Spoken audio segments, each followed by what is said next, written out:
Hi friends, welcome to my channel. ഇന്ന് ഞാൻ ഉണ്ടാക്കുന്നത് ഒരു നാരങ്ങാച്ചാറാണ്. ഒരു വെറൈറ്റി നാരങ്ങാച്ചാർ. നാരങ്ങ കുറച്ച് ഇവിടെ ഇരിപ്പുണ്ടായിരുന്നു. അപ്പോൾ അതിന് ഇരുന്ന് കഴിഞ്ഞാൽ ചീത്തയായി പോകും. ഇപ്പോൾ തന്നെ അത് വാടി തുടങ്ങി. അപ്പോൾ ഞാനൊരു അച്ചാറിടാമെന്ന് വിചാരിച്ചു. ഒരു 10 എണ്ണേ ഉള്ളൂ നാരങ്ങ. ഈ നാരങ്ങയിൽ ഞാൻ മുളക് പൊടി അച്ചാർ കൂടി ഒന്നും ആഡ് ചെയ്യാറില്ല കേട്ടോ. വെള്ള നാരങ്ങ അച്ചാറാണ്. ഞാൻ കടയിൽ നിന്ന് മേടിച്ചാണ് ഈ അച്ചാർ മക്കൾക്ക് കൊടുക്കാൻ. മക്കൾക്ക് ഭയങ്കര ഇഷ്ടമാണ്. അപ്പോൾ ഈ നാരങ്ങ ഇരുന്നപ്പോൾ ഞാൻ വീട്ടിൽ ഇട്ട് നോക്കാൻ ഓർത്ത്. അതാണ് നിങ്ങളായിട്ടൊന്ന് കാണിക്കാൻ. അപ്പോൾ വീട്ടിലാണെങ്കിൽ കുറച്ച് നാരങ്ങൾ മക്കൾ മാത്രമേ ഇത് ഉപയോഗിക്കുള്ളൂ. നാരങ്ങ അച്ചാർ ഹസ്ബൻഡൊന്നും ഉപയോഗിക്കില്ല. അപ്പോൾ മക്കൾക്കാണ് ഞാനിപ്പോൾ ഇത് ഇട്ട് കൊടുക്കാൻ ഓർത്ത്. അപ്പോൾ നിങ്ങളെയും കാണിക്കാൻ ഓർത്ത്. പൊടികളില്ലാത്തൊരു അച്ചാറില്ലേ, അപ്പോൾ അതൊരു വെറൈറ്റിയുമാണ്. ഇപ്പം ഞാൻ കഴുകി വൃത്തിയാക്കി വെച്ചിട്ടുണ്ട്. നമുക്കിന്ന് ചെറിയ കഷ്ണങ്ങളാക്കി മുറിച്ചെടുക്കാം. ഈ നാരങ്ങ അച്ചാർ എങ്ങനെയാണ് മുറിക്കുന്നതെന്ന് കാണിച്ചു തരാം കേട്ടോ.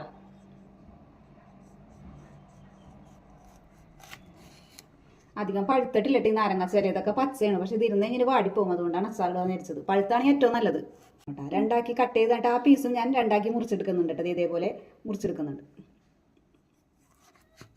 ഒരു നാരങ്ങ 8 പീസായിട്ട് മുറിച്ചിട്ടുണ്ട് കേട്ടോ. ഇഷ്ടമുള്ള രീതിയിൽ കട്ട് ചെയ്തെടുക്കാൻ ഞാൻ ഇങ്ങനെയാണ് കട്ട് ചെയ്തെടുക്കണേ. ഇതേപോലെയും വിടാട്ടോ. ഞാൻ ഇതെല്ലാം അരിഞ്ഞ് വെച്ചിട്ടുണ്ട്. നമുക്കിതെല്ലാം ഒരു പാത്രത്തിലേക്ക് മാറ്റാം.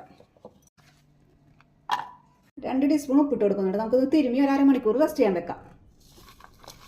അതിൻ്റെ കയ്പ്പൊക്കെ ഒന്ന് പോകാൻ വേണ്ടിയാണ് കേട്ടോ.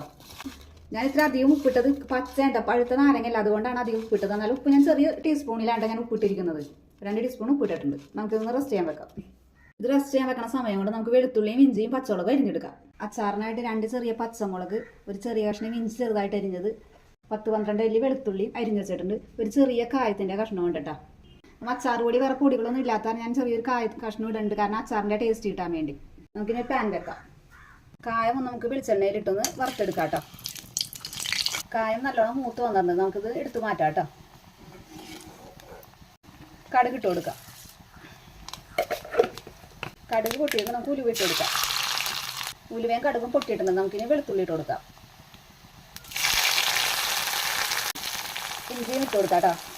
തീ കുറച്ചിട്ട് വേണം കേട്ടോ ഒന്ന് വഴറ്റി കൊടുക്കാൻ. ഈ കരിഞ്ഞു നോക്കി വേഗം. ഇപ്പം തന്നെ നല്ലൊരു മണം വന്ന അച്ചാറിൻ്റെ. കുറച്ച് കറിവേപ്പില ഇട്ട് കൊടുക്കാം കേട്ടോ. നമുക്ക് പച്ചമുളക് ഇട്ട് കൊടുക്കാം കേട്ടോ.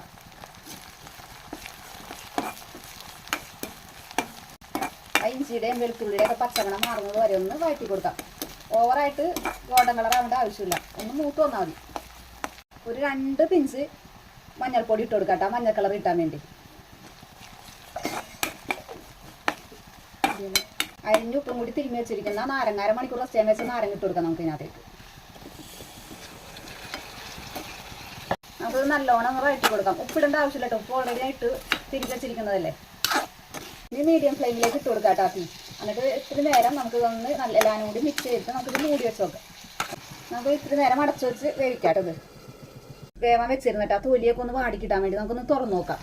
കണ്ടാൽ തുറന്നപ്പോൾ ആ നാരങ്ങയിൽ നിന്ന് നീരൊക്കെ ഇറങ്ങി നല്ലൊരു സ്മെല്ല് തന്നെ ഉണ്ട്. ആഹാ, ഈ വീട് മൊത്തം ആ സ്മെല്ലാണ്. നല്ല നാരങ്ങയുടെ ആ വെളുത്തുള്ളിയുടെ ഒക്കെ നല്ലൊരു സ്മെല്ല്, ആ ഉലുവയുടെ പൊട്ടിച്ചതൊക്കെ. അപ്പോൾ നമ്മൾ പൊടികളൊക്കെ ഇല്ലാതെ ഇങ്ങനെ ഇടയ്ക്ക് നാരങ്ങയൊക്കെ കിട്ടുമ്പോൾ ഇങ്ങനെ ട്രൈ ചെയ്ത് നോക്കണം കേട്ടോ എല്ലാവരും. ഈ മീഡിയം ഫ്ലെയിമിൽ ഇടണം കേട്ടോ. നമുക്കിനി ആ കായം വറുത്ത് വെച്ചില്ല, അതൊന്ന് പൊടിച്ചിടാം കേട്ടോ. നമുക്ക് ആ കായം പൊടിച്ചത് ഇട്ട് കൊടുക്കാം കേട്ടോ, വറുത്ത് വെച്ച കായം. ഇപ്പം എല്ലാം വാടിയിട്ടുണ്ട് കേട്ടോ. നമുക്കിതൊന്ന് ഇറക്കാം. നമുക്കിത് പാത്രത്തിലേക്ക് ഞാൻ മാറ്റേണ്ട, കാരണം നാരങ്ങാച്ചാറൊക്കെ അലൂമിനിയം പാത്രത്തിൽ, അതുപോലെ ഇരുമ്പ് ചട്ടിയിലോ നാരങ്ങാച്ചാർ അങ്ങനെ ഇടാൻ പാടില്ല. ഞാൻ പെട്ടെന്ന് ഇട്ടുപോയി, അതുകൊണ്ടാണ് ഞാനിത് വേറെ പാത്രത്തിലേക്ക് മാറ്റേണ്ട. എന്നിട്ടാണ് ഞാൻ വിനാഗിരി മറ്റുള്ള ഇൻഗ്രീഡിയൻറ്റ് ഇടുന്നത്. ഞാൻ ഉപ്പും പുളിയൊക്കെ ബാലൻസ് ചെയ്യാൻ വേണ്ടി ഒരല്പം ഒരു നുള്ളി പഞ്ചസാര ഇടുന്നുണ്ട് കേട്ടോ. ആ കയ്പും പുളിയും ഉപ്പും എല്ലാം ഒന്ന് ബാലൻസ് ചെയ്യാൻ വേണ്ടിയാണ് കേട്ടോ. ഏത് അച്ചാറിലാണെങ്കിൽ ഇങ്ങനെ അടയിലാണ്ട് ഉപയോഗിക്കാറുണ്ട്. ഇങ്ങനെ എല്ലാ അച്ചാറിലും ഇങ്ങനെ ഞാൻ പഞ്ചസാര ഇടാറുണ്ട് കേട്ടോ. നനവില്ലാത്തൊരു പാത്രത്തിലേക്ക് ഞാൻ മാറ്റി വെച്ചിട്ടുണ്ട് കേട്ടോ. നമുക്കിനി വിനാഗിരി ഒഴിക്കാം. ഞാൻ ഇതൊന്ന് മിക്സ് ചെയ്തിട്ടുണ്ട് കേട്ടോ. 2-3 ടേബിൾ സ്പൂൺ വിനാഗിരി ഒഴിച്ചാൽ മതി കേട്ടോ. മിക്സ് ചെയ്തിട്ടുണ്ട്. ഇനി ഇത് ചൂടാറി കഴിയുമ്പോൾ നമുക്ക് കുപ്പിയിലേക്ക് മാറ്റി വെക്കാം. ഇത് ആദ്യം തന്നെ ഉപയോഗിക്കുമ്പോൾ പ്രത്യേകിച്ച് ടേസ്റ്റൊന്നും തോന്നില്ല കേട്ടോ. ഒരു കൂടിയത് 2 ആഴ്ചയെങ്കിലും 10 ദിവസമെങ്കിലും കുറഞ്ഞിരിക്കണം. അപ്പോഴാണ് നല്ല ടേസ്റ്റും ആ നാരങ്ങയൊക്കെ വായിലിട്ട് നല്ലോണം അലിഞ്ഞു പോകും. അപ്പോൾ വെറൈറ്റി ആയ വെള്ള നാരങ്ങച്ചാർ എല്ലാവരും ട്രൈ ചെയ്ത് നോക്കണം. Okay, by.